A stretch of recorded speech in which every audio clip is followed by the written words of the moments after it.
ଖରାରୁ ଗଛପତ୍ରକୁ ସବୁ ରକ୍ଷା କରିବା ପରେ ପୁଣି ଏବେ ଲଘୁଚାପ। ତ ଲଘୁଚାପ ଏମିତି ହେଇଛି ଯେ ଗଛପତ୍ର ସବୁ ଭାଙ୍ଗିବା ସହିତ ପଚେଇ ବି ଦେଉଛି। ଆଉ ଖରା ଦିନରୁ ଗଛକୁ ଆମେ ଚିନ୍ତା କରନ୍ତି କେମିତି ବଞ୍ଚେଇବା। ଆଉ ଏବେ ପୁଣି ଚିନ୍ତା ପଡ଼ିଗଲାଣି ଲଘୁଚାପରୁ ଆମେ ଗଛକୁ କେମିତି ବଞ୍ଚେଇବା। କାହିଁକିନା ଯଦି ବାଉଣ୍ଡ୍ରି ଉପରେ ରହିଲା କିମ୍ବା କେଉଁଠି ଉପରେ ରହିଲା, ଯଦି ତାକୁ କୌଣସି ଡେରା ନ ଦିଆହେଲା ତ ସିଏ ଖସିକି ସବୁ ପୋଡ଼ ଭାଙ୍ଗିଯିବ, ଗଛ ବି ନଷ୍ଟ। ତା ସହିତ ପୁଣି କିଛି ଯଦି ଆମର ତଳେ ବି କିଛି ଗଛ, ମୋର କନିଆରୀ ଗଛ ଆଉ କିଛି ଫୁଲ ଗଛ ବି ସେସବୁ ବି ଭାଙ୍ଗି ଭୁଙ୍ଗି ନଷ୍ଟ। ଆଉ କିଛି ଡାଳପତ୍ର ସେସବୁ ବି ଭାଙ୍ଗି ଭୁଙ୍ଗି ଯାଇଛି। ତ ସେସବୁ ସିମଲା ଲଙ୍କା ଗଛ ବି ସବୁ ପବନରେ ସବୁ ଭାଙ୍ଗି ଭୁଙ୍ଗି ଯାଇଛି। ଏସବୁ ଗଛ ପ୍ରତି ଟିକେ ଧ୍ୟାନ ଦେବାକୁ ହେଇଥାଏ ଏଇସବୁ ସମୟରେ, କାହିଁକିନା ଏଇସବୁ ମାସ ଗୁଡ଼ାକ ବହୁତ ଡେଞ୍ଜର। ଆଉ ଗଛକୁ ଧ୍ୟାନ ନଦେଲେ ଟିକେ ଅଲମ ବିଲମ ହେଲା ମାନେ ଆଉ ଗଛର ଅବସ୍ଥା ହିଁ ରହିବନି।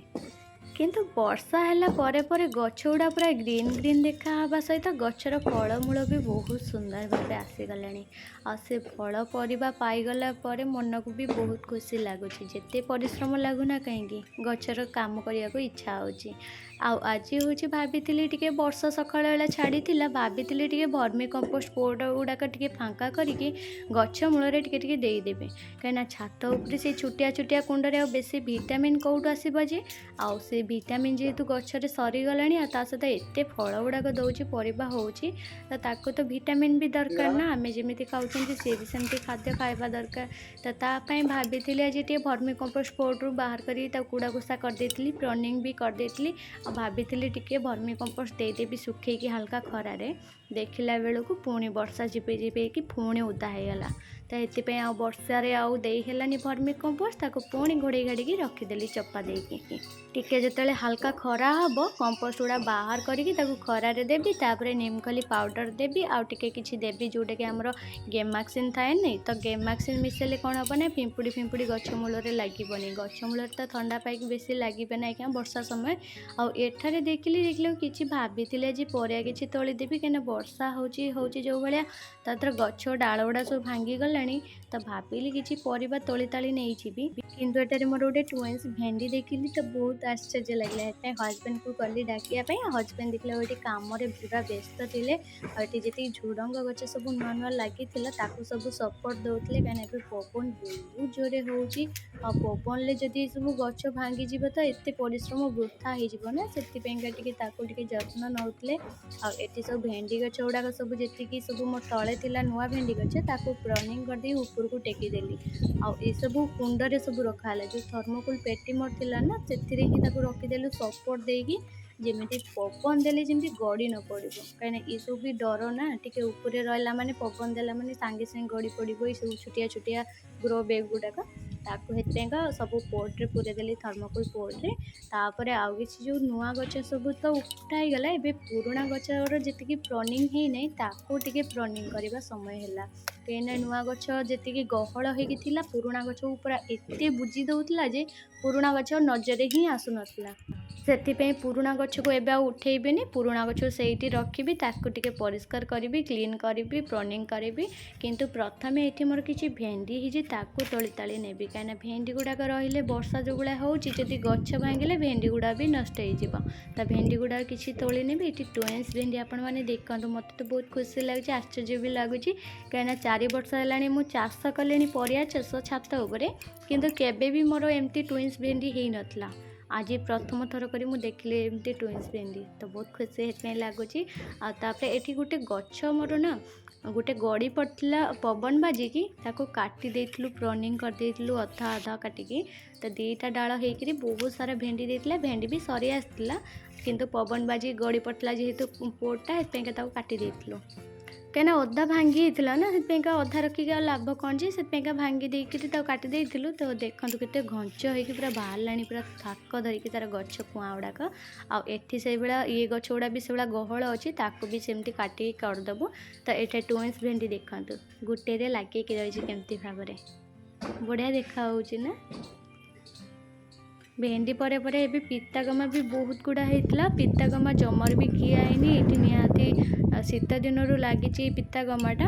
ଆଉ ପିତାଗମା ଏବେ ତ ହେଉଛି କେଉଁଠି ବାଡ଼ିରେ କି ବିଲରେ ହୁଏନି। ପିତାଗମା ଦେଖିବେ ଠିକ୍ ଧାନ କଟାକଟି ସରିଲା ପରେ ପିତାଗମା ହେଇଥିବ। ଠିକ୍ ଧାନ କଟାକଟି ସରିଥିବ ବିଲରେ ପୁରା ଘଞ୍ଚ ହେଇକି ପୁରା ଉଠିଥିବ ଯେ ପୁରା ବୁଦା ମେଲିକି।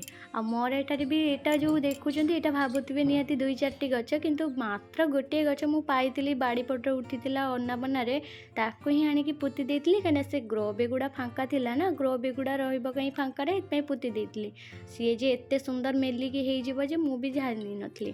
ତ ଆଜି ଏଥିପାଇଁ ଏତେ ସୁନ୍ଦର ଦେଖି ମାଆ କହିଲେ ହେଉଛି ତୋଳି ଆଣି କିଛି ପିଠା କରିକି ଖାଇବା, ଆଉ କିଛି ବରା ଛାଣିଦେବା ଖାଇବା, ଭଲ ଲାଗେ ପିତା ଗମାର ବରା। ତ ସେଥିପାଇଁକା ଅଗି ସବୁ ଫୁଲ କଡ଼ ଯେତିକି ସବୁ ଛିଡ଼େଇ ଆଣିଲି।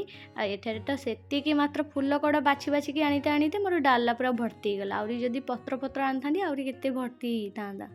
ସେଥିପାଇଁ ମୋର ଯେତିକି ଆମେ 2 ଜଣ ଖାଇପାରିବୁ ସେତିକି ମୁତାବରେ ଆଣିଲୁ। ଆଉ ଯେତିକି ବଳକା ପୁଣି ତାକୁ ଛାଡ଼ି ଦେଇ ଆସିଲୁ। ପୁଣି ବର୍ଷା ଯେଉଁ ହେଉଛି ପୁଣି କୁଆଁ ବାହାରିକି ପୁଣି ଘଞ୍ଚ ହେଇଯିବ, ତାକୁ ପୁଣି ବାଇଗଣ ଆଳୁ ପକେଇକି ତାକୁ ମେଞ୍ଚି କରିକି ଖାଇବୁ, ଯେମିତି ଭଜା କରିକି, ନହେଲେ ତାକୁ ହେଉଛି ଟିକେ ଫ୍ରାଏ କରିକି ଖାଇବୁ, ବଢ଼ିଆ ଲାଗି କୁଆଡ଼େ ମାଆଙ୍କୁ।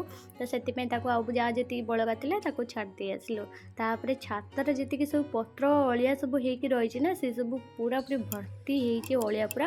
ତ ତାକୁ ଟିକେ ବାଛି ବୁଛି ଦେବି। ଆଉ ପିତା ଗମା କାଟି ସାରିଲା ପରେ ସେଠାରେ ସବୁ ଘାସ ଗୁଡ଼ା ପ୍ରବଳ ହେଉଛି। ଏସବୁ ଛିଡ଼େଇଲା ବେଳେ ଘାସ କାଳେ ଉଠି ଯିବ, ସେଥିପାଇଁକା ତାକୁ ସବୁ ଉପାଡ଼ି କ୍ଲିନ୍ କରିଦେଲି। ଏକାଥରକେ ହେଉଛି ଗଛରେ କ୍ଲିନ୍, ମାନେ ଏକାଥରେ କରିଦେଲେ ଭଲ ହେବ। ସବୁ କାମ ସରିଗଲା। ଏଠାରେ କିନ୍ତୁ ହେଉଛି ଯେଉଁ ଝୁଡ଼ଙ୍ଗ ଗଛ ସବୁ ବନ୍ଦାବନ୍ଦି ହେଉଥିଲା ତାର ସବୁ ପ୍ରନିଂ ଚାଲିଛି ଏବେ। ପ୍ରନିଂ ପରେ ହେଉଛି ପୁଣି ଆପଣଙ୍କ ସହିତ ଆଗକୁ ବ୍ଲଗ୍ ଆଣିବି କେମିତି ଭାବରେ ଝୁଡ଼ଙ୍ଗ ହେଉଛି। ଝୁଡ଼ଙ୍ଗ ମୁଁ 2-4 ଥର ନେଇକି ବି ଖାଇଲିଣି। ଏଟା ହେଉଛି ପୁରା ବିନ୍ସ ଯେମିତି ଆସେ ଛୋଟ ହାଇବ୍ରିଡ଼ର, ତ ଏଇ ଝୁଡ଼ଙ୍ଗଟା ବି ସେମିତି ପୁରା ହାଇବ୍ରିଡ଼ର, ବେଶୀ ଲମ୍ବା ଲଟିବନି। ଆଉ ଏ ଗଛ ପୁରା ବିମ୍ସ ଗଛ ଭଳିଆ ହେବ। ଆଉ ତା ସହିତ ବିମ୍ସ ଭଳିଆ ଛୋଟିଆ ଝୁଡ଼ଙ୍ଗ ଗୁଡ଼ାକ ହେବ, ବେଶୀ ଲମ୍ବା ଝୁଡ଼ଙ୍ଗ ହେବନି। ୟାର ଜାତିଟା ବହୁତ ବଢ଼ିଆ ଜାତୀୟ, ମାନେ ମୋତେ ପସନ୍ଦ ଆସିଲା। ତ ସେଥିପାଇଁକା ୟାର ମଞ୍ଜି ବି ଲାଷ୍ଟକୁ ରଖିବି। ଏତେ ସୁନ୍ଦର ଦେଖନ୍ତୁ ଫୁଲ ଗୁଡ଼ା ପୁରା ଟୁପକା ହେଇଛି। ତ ଫୁଲରୁ ଦେଖିପାରିକି ଜାଣିପାରୁଥିବେ ତ ଝୁଡ଼ଙ୍ଗ କେତେ ଜାତୀୟ ଝୁଡ଼ଙ୍ଗ ଏଟା। ତାପରେ ଏଠାରେ ମନ୍ଦାର ଗଛର ବି କ୍ଲିନ୍ କରିଦେବି, କାହିଁକିନା ଏବେ ତ ଆଉ ଦେଇ ହେବନି ଭର୍ମି କମ୍ପୋଷ୍ଟ କୌଣସି ଗଛରେ, କିନ୍ତୁ ସବୁ ଗଛକୁ କ୍ଲିନ୍ କରିଦେଇକି ରଖିଦେବୁ। ଯେତେବେଳେ ଟିକେ ଖରା କରିବ ସାଙ୍ଗେ ଶୁଖେଇକି ଦେଇଦେବୁ। ସେଥିପାଇଁ ଝୁଡ଼ଙ୍ଗ ଗଛ ଆଉ ବିନ୍ସ ଗଛ ଆଉ ଯାହା ଯେତିକି ପରିବା ଗଛରେ ସବୁ ତ ହଜବେଣ୍ଡ କରିଦେଲେ ସେଠି। ଆଉ ପରିବା ଗଛରେ ଏତେ ମୁଁ ହେଉଛି କରିପାରେନି କୁଡ଼ା କୁସା, କାହିଁକିନା ମାଟି ଗୁଡ଼ା ସବୁ ଛିନଛତ୍ର ହେଇଯିବ ଚାରିଆଡ଼େ ପଡ଼ିକିରି। ସେଥିପାଇଁକା ହଜବେଣ୍ଡ ସେଠି ଧ୍ୟାନରେ କରିଦେଲେ। ଟିକେ ଉପରେ ମୋତେ ଏତେ ସହଜ ହୁଏନି। ଆଉ ଏଠି ହେଉଛି ମୋର ଫୁଲ ଗଛର ଦାୟିତ୍ୱ ହେଲା ମୋର। ସେଥିପାଇଁ ଫୁଲ ଗଛର କୁଡ଼ା କୁସା ମୁଁ କରିଦେଲି। କରିସାରିଲା ପରେ ଆଉ ଯେତିକି ଅଳିଆ ସବୁ ଏଠି ସବୁ କଟିଂ ହେଇକି ପଡ଼ିଛି ତାକୁ ସବୁ ଉଠିକି ଏବେ ଭର୍ମି କମ୍ପୋଷ୍ଟ ପୋର୍ଟରେ ପକାଇଦେବି। କାହିଁକିନା ଭର୍ମି କମ୍ପୋଷ୍ଟ ପୋର୍ଟ ଯେଉଁଟାକି ଆମର ବଢ଼ିଆ ଭାବରେ ରେଡ଼ି ହେଇଯାଇଛି, ତାକୁ ଅଲଗା ପୋର୍ଟରେ ରଖିଛୁ।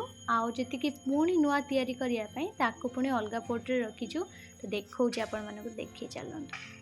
ଏପଟେ ଯେଉଁ ପଟ୍ଟା ଅଛି ଏଥିରେ ସବୁ ପତ୍ର ଗୁଡ଼ାକ ପଡ଼ୁଛି, ଯେତିକି ପରିବା ପତ୍ର ଆଉ ହେଉଛି ଛାତ କର୍କଡ଼, ଚମ୍ପା ପତ୍ର, ପଣସ ପତ୍ର, ପିଜୁଳି ପତ୍ର, ଏସବୁ ପତ୍ରରୁ ହିଁ ସେ ସବୁ ଶୁଖିଲା କମ୍ପୋଷ୍ଟଟା ହେଉଛି। ସେଟା କେବଳ ମୋର ଫୁଲ ଗଛ ପାଇଁ, କାହିଁକିନା ଫୁଲ ଗଛରେ ଅଣ୍ଡା ଚୋପା ଯେହେତୁ ବ୍ୟବହାର କରେନି, ତ ସେଥିପାଇଁ ସେଟା ପାଇଁ ମୁଁ ହେଉଛି ସେସବୁ ଆଡ଼୍ କରୁଛି। ଆଉ ଗୋଟେ ଏପଟ ସାଇଡ଼୍ରେ ବାଲକୋନିରେ ରଖିଛି ମୋର ଆଉ ଗୋଟେ ଥର୍ମୋକୋଲ୍ ପେଟି, ଯେଉଁଥିରେ ମୁଁ ଅଣ୍ଡା ଚୋପା ସହିତ ପରିବା ଚୋପା ତା ସହିତ ଚକଡ଼ି ଆଉ କିଛି ମୋର ପକାଏ, ଯେମିତିକା ହେଉଛି ଅଣ୍ଡା ଚୋପାର ହେଉଛି ଆପଣ ଜାଣିଥିବେ ଗଛ ପାଇଁ ବହୁତ ଜରୁରୀ। ଆଳୁ ଚୋପା ବି ପକାଏ। ଆଉ ତା ସହିତ ଏଥିପାଇଁ ମୁଁ ଚକଡ଼ି ଦିଏ, କାହିଁକିନା ଗଛକୁ କ୍ୟାଲସିୟମ୍ ଯୋଗାଇଥାଏ ଚକଡ଼ିଟା। ସେଥିପାଇଁ ଚକଡ଼ିର ଯେତେବେଳେ ଛୋଟ ପିସ୍ ହେଇ ଆସେ ତ ସେସବୁ ପକାଇ ଦିଏ ମୋର ସେଇ ପଟ୍ରେ, ଯେମିତି ଆମ ଗଛକୁ କମ୍ପୋଷ୍ଟ ଦେଲା ବେଳେ ଭଲ କାମ ଦେଇଥାଏ। ପୁଣି ଦେଖା ହେବ ନେକ୍ସଟ ବ୍ଲଗ୍ରେ। ତ ବ୍ଲଗ୍ଟା ବହୁତ ସୁନ୍ଦର ବ୍ଲଗ୍ ଆଣିବି, ଯେମିତିକା ଆପଣମାନେ ଜାଣିପାରିବେ ପ୍ରତ୍ୟେକଟି ଗଛରୁ ମୁଁ କିପରି ଭାବରେ ପରଫେକ୍ଟ କେୟାର ନେଉଛି। କାହିଁକିନା ଗଛରେ ଆମର ଜାଣିଥିବେ ପ୍ରତ୍ୟେକଟି ପରିବା ଗଛରେ soil fungus, plant fungus, root fungus ଏମିତି ସବୁ ଲାଗିଥାଏ। ତ ସେସବୁ ପ୍ରତି ଟିକେ ଧ୍ୟାନ ଦେବା ଆଗକୁ ନେକ୍ସଟ ବ୍ଲଗ୍ରେ।